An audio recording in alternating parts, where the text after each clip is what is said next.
Olá, seja muito bem-vinda, muito bem-vindo. Tá no ar mais um programa Humanamente, vem desacelerando das notícias mais rápidas aqui da Band News FM, programa que é fruto da rádio com o Instituto de Psiquiatria do Hospital das Clínicas da USP, sempre na melhor análise médica. Doutor Daniel Barros, tudo bem? Tudo jóia, Roberta? Como é que foi a semana? Foi boa, e melhor agora. Vamos começar. Já peço para o nosso ouvinte colar o ouvido no radinho, porque vamos começar uma conversa muito especial.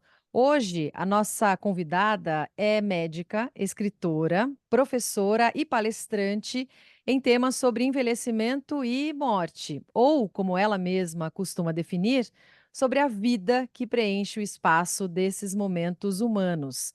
Autora do best-seller A Morte é um Dia que Vale a Pena Viver, que a gente sempre cita aqui no Humanamente, e está lançando agora o livro Onde Fica o Céu, feito para crianças que possam viver com mais leveza, mais delicadeza, temas que envolvem saudade, luto e amor.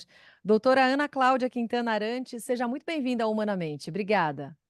Que delícia poder estar aqui. Que bom que deu tudo certo. Ana, a gente já trocou figurinhas muitas vezes, né? E ao longo aí da nossa jornada de atores e de comunicadores médicos, e sempre que a gente se encontra, surge esse tema de como o ser humano vive querendo fingir que a morte não existe, né? Como que parece que tudo que a gente faz na vida, o trabalho, o entretenimento, os esforços que a gente faz na vida é para tentar de alguma maneira eh, não pensar nisso. Claro, porque pensar na nossa finitude, pensar na morte nossa e de pessoas que a gente ama, sempre é muito angustiante, mas no final das contas, né, no final das contas, é isso que acontece com todo mundo, né. Eh, Ao longo da sua jornada lidando com pacientes, atravessando esse momento e ajudando famílias, como é que você, encara essa nossa luta para conviver com uma realidade que não dá para fugir, ao mesmo tempo, parece que o tempo todo tentando fugir dessa realidade. A gente fica esse ser humano meio dividido e isso acaba nos prejudicando? Você sabe que nessa semana eu precisei preparar uma aula. Eu sempre acabo. Meu começo é pelo título que me propõe. E aí, o tema que veio foi a existência humana na finitude. Eu falei, bom, a existência humana, vamos dar uma olhadinha em existencialismo. E tinha algumas anotações aqui de Martin Buber, não sei se é assim que pronuncia o nome dele, ou Camus, e também Sartre. Aí falei, vamos ver, né? Eu tinha preparado uma aula muitos anos atrás com algumas coisas de existencialismo, e aí eu vi que o Sartre diz que o problema da morte é que é um tempo, pensar nisso é pensar num tempo que inviabiliza a sua liberdade. É um ponto final na sua liberdade. É óbvio que eu já li isso há muito tempo atrás, sabia disso, mas sei lá, em algum lugar no arquivo secreto aqui na minha cabeça estava guardado. E de repente isso veio assim na mente. É óbvio que a gente não quer falar sobre a morte. Porque a gente vai passando a vida buscando essa experiência de liberdade. E a gente vai testando as nossas liberdades, aquilo que a gente dá conta, que o outro dá conta, a gente quer ser livre, depois a gente entende que liberdade não tem nada a ver com independência. Você pode ter uma pessoa muito doente e dependente fisicamente, que é uma pessoa livre, absolutamente livre, porque ela não tem nenhuma amarra emocional ou existencial que impeça ela de ser feliz. E a gente fica o tempo todo medindo a nossa felicidade pelo grau de liberdade que a gente tem. Como a morte é o ponto final dessa possibilidade de alcançar a liberdade, fica quase impossível pensar nisso. Porque você passa a vida achando que você está preso a alguma coisa. A gente está sempre buscando a liberdade de alguma coisa, do emprego, do trabalho, do dinheiro, dos afetos, dos desafetos, dos problemas cotidianos, do trânsito. A gente quer sempre estar livre de alguma coisa. E aí, quando chega a morte, acabou a sua possibilidade de ser livre. Ponto final.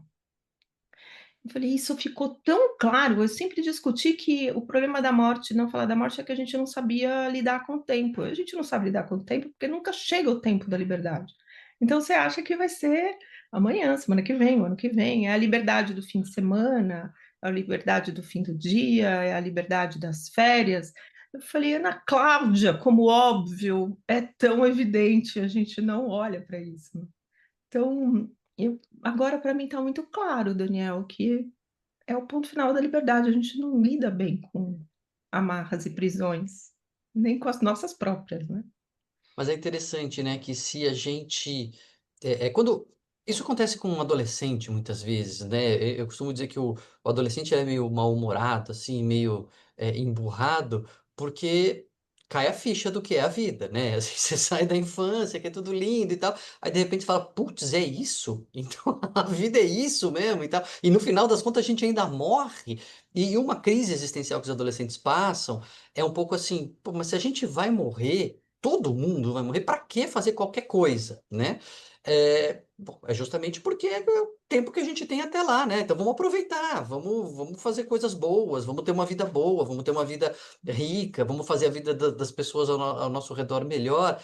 Agora, pensando nesse seu ponto de vista, em termos de liberdade, eu acho que fica um pouco mesmo o raciocínio, né? Se essa liberdade um dia será completamente extinta, então vamos aproveitar o pouco de liberdade que a gente tem agora e para isso a gente também tem que refletir sobre a finitude, né? E quando eu, né, trabalho com todo dia, né, com as pessoas nesse tempo de finitude, a coisa que eu mais vejo são seres livres. Quando eles estão com um sintoma aliviado, quando eles não têm a perspectiva de um sofrimento intratável, um sofrimento incuidável, que eles percebem que isso é possível, eles vivem livremente. Então não tem aquele desejo pela morte ou desejo pela cura. Eles já alcançaram essa consciência de que, a cura está para além daquele problema do corpo, é uma cura para aquele adoecimento de viver buscando algo. E aí é lindo, porque quando chega nesse tempo que você está pacificado com a sua morte, você percebe que a busca deveria ser por viver. E quando eles estão vivendo, eles encontraram. Então se você encontrou, você não precisa buscar mais nada. Então as pessoas são livres, elas são livres de ser aquilo que elas não precisa mais ser. E elas vão olhar para aquela vida que elas tiveram e elas sorriem contando sobre a vida delas. Então é como se, de alguma forma, não é que deu tudo certo, não é isso, não é uma vida que, só foi de ponta a ponta, assim, céu de brigadeiro. Mas tem uma seleção das memórias onde os afetos perenes e que levam a gente para a liberdade, eles afloram. Então vocês eu co em algumas aulas eu falo assim: "Se eu tivesse 1 minuto de vida a mais, o que que você escreveria e para quem?". Aí, silêncio na plateia, para quem está ouvindo, né, uma hora alguém vai ouvir a gente, né, então assim, 1 minuto de vida, para o que que você escreveria e para quem? Aí eu pergunto para a plateia: "Alguém aqui escreveu 'Eu te odeio'? Quero que você morra? Você é péssimo, sei lá o quê, fora X?". As pessoas não fazem isso. E as pessoas não falam paz no mundo, elas focam a última experiência de presença num afeto de amor. É a última palavra de uma pessoa. Se você pudesse escolher, você não odiaria. Mas a gente é refém do ódio. A gente não escolhe o ódio, ele que toma conta da gente. Mas se eu te dou 1 minuto, você não escolhe já. Adoro, Roberta. A Ana sempre coloca essas perguntas que fazem a gente bugar. Assim, o ouvinte está agora a 1000 por hora, assim, a cabeça dele, né? Ninguém é hater nos seus últimos minutos, né? O que que eu estou fazendo da minha vida? A Ana sempre coloca a gente para pensar, né, Rô? Doutora, eu fiquei pensando, falando sobre, essa ideia que as pessoas têm da finitude e do fim da vida, de como esse conceito da morte vai mudando e ganhando novos significados ao longo da nossa jornada. E eu acho que um grande divisor de águas é a maternidade ou a paternidade também, né, doutor Daniel? Quando a gente dá um novo sentido à nossa existência e ao que é o faltar para alguém, né, nos cuidados para alguém. Tem gente que cuida de idosos, de outras pessoas também, mas eu acho que na maternidade e na paternidade, o conceito de morte ganha um sentido muito forte. Foi pensando um pouco nisso também que você começou a pensar em entrar na literatura infantil, tentar trabalhar esse conceito de morte nas crianças, que é algo tão delicado que as pessoas têm dificuldade, doutora? Pior que não. Eu realmente me dei conta do perigo de morrer quando eu peguei meu examezinho de beta-HCG. Então, tava lá, deu positivo. E aí eu falei, meu Deus do céu, tem alguém dentro de mim. E eu não posso morrer. Não pode acontecer nada comigo, porque tá nascendo alguém nesse mundo. E aí eu paralisava, assim, para atravessar a faixa de segurança, assim, eu falei assim, meu Deus, e agora? Que perigo que eu tô correndo para chegar do outro lado da rua, né?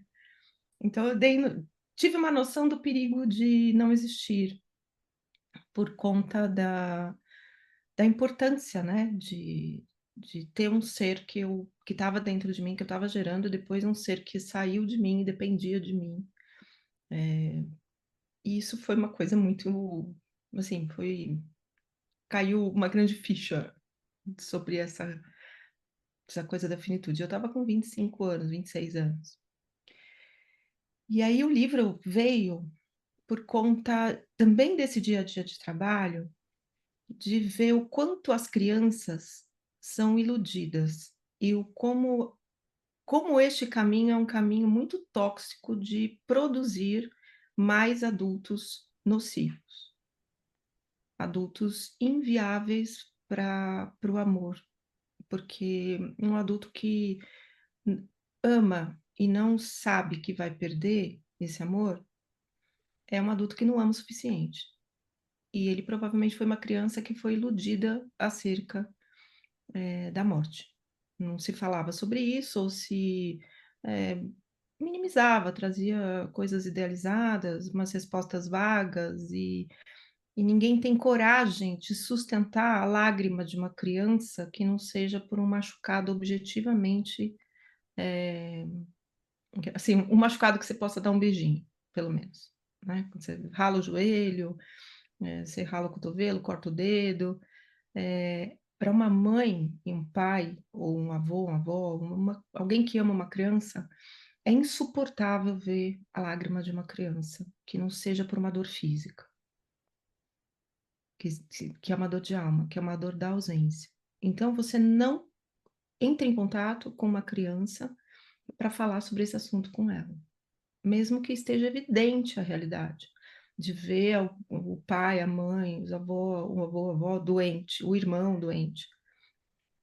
Então, você não senta e escuta o que a criança pensa sobre aquilo, e você quer distrair ela daquilo, porque você quer poupá-la. Na verdade, você não quer poupar nada. Você é um tremendo de um egoísta que quer se poupar de lidar com a dor de uma criança diante da morte de alguém que ela ama. Então, os adultos não querem poupar as crianças, eles querem, de uma forma muito egoísta e muito imatura, se poupar de ter que lidar com esta dor, porque eles não suportam a própria, porque não aprenderam sobre isso. As crianças não aprendem sobre emoções. A gente ou educa para extrema liberdade, porque a gente se sente culpado, porque trabalha fora, não sei o que e tal, então você faz tudo pela criança. E o tudo pela criança é alimentar ela com distrações da falta que ela sente de você como mãe, como você como pai. Então você dá uma distração para ela porque você se sente culpado e você também não tem energia para dar atenção para ela.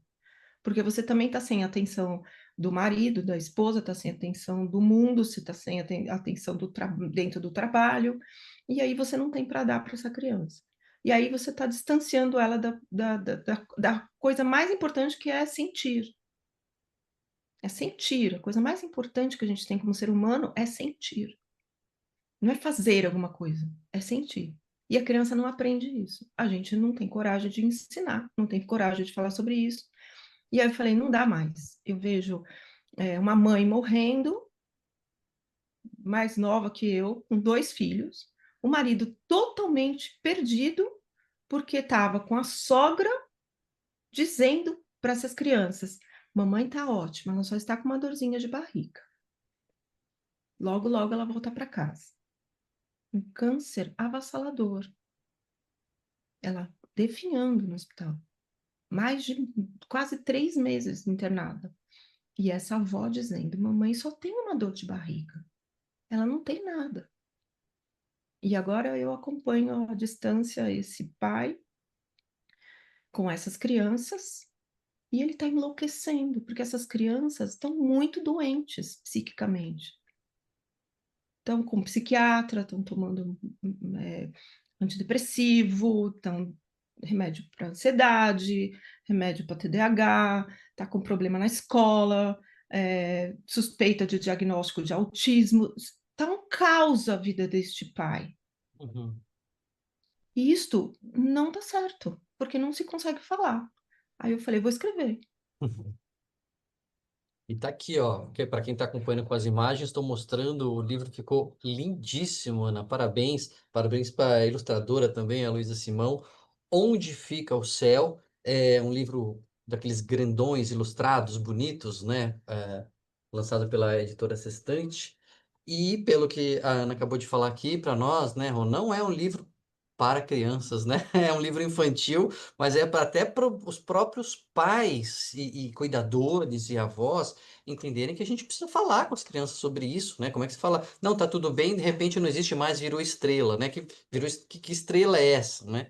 Então, fica a recomendação aqui, ó, Onde Fica o Céu, da Ana Cláudia Quintana Arantes, ilustrado pela Luísa Simão, lançado esse ano pela editora Sextante. Acho que deu bloco, né, Rô? Por isso que eu fiz esse merchan final aqui.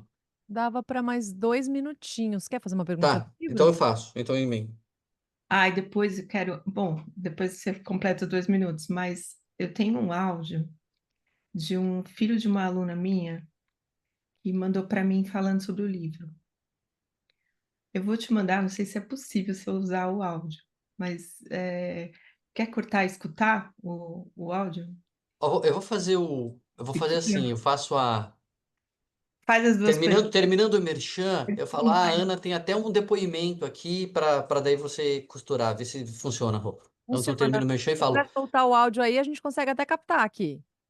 Ó, peraí, deixa eu chamar. Bom, deixa mas ele no ponto aí. vou Deixa ele deixar. no ponto. Boa. Aí tem um depoimento do dia do autógrafo, que é surreal, e mais esse aqui. Aí, vale a pena. E não sou só eu que estou falando, não, hein? Tem os leitores que começam a mandar os depoimentos para Ana. Vamos ouvir um. Eu acho que a autora deste livro pensou em mim, mesmo se ela não me conhecia. Porque quando eu estava de férias com o meu pai, e aconteceu a mesma coisa, só que com o meu avô. Eu fiquei nas dúvidas, minha saudade era grande, só restavam as memórias. E depois, ele sumiu. A minha mãe também ficou triste, tentou explicar para mim. Eu entendi o que ela queria dizer e tentava procurar meu avô na tristeza, assim mesmo.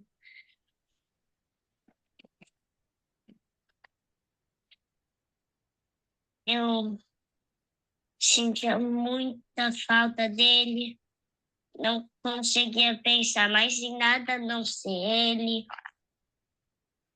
Eu chorava muito, muito, muito. Mas o negócio da morte tá comigo já aconteceu. E eu descobri que tem uma escada que leva para o céu. E no topo dessa escada tem a chave do amor. E essa chave do amor que abre a saudade. E é a saudade que abre o coração para ver quem a gente vai sentir falta. E é isso. E a autora do livro, eu queria que você mandasse esse áudio aqui para pintora. E, nossa, eu achei os desenhos, nossa, muito, muito, muito bonitos. Sério. Ela pensou bem em todos os detalhes. Achei muito bonitos os desenhos. Zerou a vida, Nossa. Ana. Assim, não precisa vender mais nenhum livro, né? Você É, vendeu não um exemplar, a missão completa, né? é, tá. Se alguém achar o livro ruim, que pena, tá mal informado. Não precisa vender mais nenhum, não, brincadeira. Comprem o livro, mas assim, missão completa. Ele Lindo, lindo, falando, lindo. ele folheando o livro. Como é que ele chama? Folheando o livro. Como é que ele chama, Ana? Ele chama Gabriel. E ele deu autorização para usar o áudio. Ele falou assim: Claro. claro, é uma honra, é o melhor Ah, livro que eu já li até agora. E é sério, estou falando a verdade. um beijo nosso pro Gabriel. A ilustração realmente está muito linda. Tem uma história que eu até contei num dos livros, acho que foi O Viver é Melhor Sem Ter Que Ser o Melhor, e eu estava num evento, Rô, não sei se você sabe dessa história, e aí eu estava entrevistando a doutora Ana mais uma vez, né? E evento da editora Sextante. Aí eu perguntei assim, Ana, por que só quando a gente passa por um ataque cardíaco, acompanha alguém que está nas últimas horas, né? Que a gente abre os olhos para a vida, né? A gente revaloriza a vida, a gente repensa a nossa finitude. Por que que a gente precisa tomar um susto desse? A Ana falou assim, é porque você não está prestando atenção, é porque você não tá, você precisa tomar um susto desse para saber que a sua vida vai acabar. Aí eu falei para a plateia, eu falei assim, não precisa tomar um susto, basta tomar uma bronca, né? Eu tomei uma bronca ao vivo ali, porque a gente passa a vida distraído. A gente falou no primeiro bloco, né? A gente finge que isso não vai acontecer. Só que de alguma maneira, Ana, eu tenho a sensação que isso empobrece a nossa vida se a gente esquece da finitude. Eu lembro de uma cena muito, muito marcante para mim na minha vida. Foi uma cena singela, boba ali, cotidiana. Mas eu lembro que meu avô, ele gostava muito de música clássica. E aí tava passando ali na TV uma orquestra, acho que tava tocando Beethoven, alguma coisa. E ele fez um comentário assim, um passando, nem pensou no que tava falando. Ele falou assim, pensar que a gente vai embora e tudo isso vai ficar. É, eu achei tão forte isso, porque ele falou assim, ó, isso vai ficar, então meio que é melhor eu aproveitar agora, né? É, acontece mesmo, assim, você vê, você que acompanha as pessoas nessas fases, as famílias, ah, é uma vida mais pobre a gente fingir que isso não vai acontecer, a gente fugir dessa realidade, você acha que empobrece mesmo a nossa vida? A gente fica muito no automático, porque é mais prático ficar no automático. Você vai entrando num torpor, nesse automático, é, muito parecido. Sabe quando a gente está viajando? Aconteceu isso recentemente, no fim de semana. O Alcio estava dirigindo, eu estava, né, do lado do copiloto, uma amiga, a Flávia, estava no banco de trás, a gente estava em silêncio, e aí estava aquele sol, assim, aquele jeitinho, assim, que você está quase cochilando e tal. E aí o carro da frente parou de repente, porque o outro estava passando numa lombada e meio que parou, resolveu entrar em primeira na lombada e o outro brecou. Quando brecou, o Alcio brecou assim, e aí tomamos aquele susto, e aí assim, acabou o sono. Acabou, acabou, acabou, acabou. E aí a gente começou a conversar. E aí me veio isso, falei, poxa, nós somos tão amigos os três, a gente estava em silêncio, cada um num planeta ali, numa paisagem linda, voltando de viagem, e aí precisamos tomar um susto, assim, de quase bater o carro, para a gente se dar conta que a gente estava junto. E aí, falei, tudo bem, a gente adora ficar em silêncio, os três, tudo de boa, mas de repente surgiu o assunto. E aí eu falei, que bom que a gente acordou, né?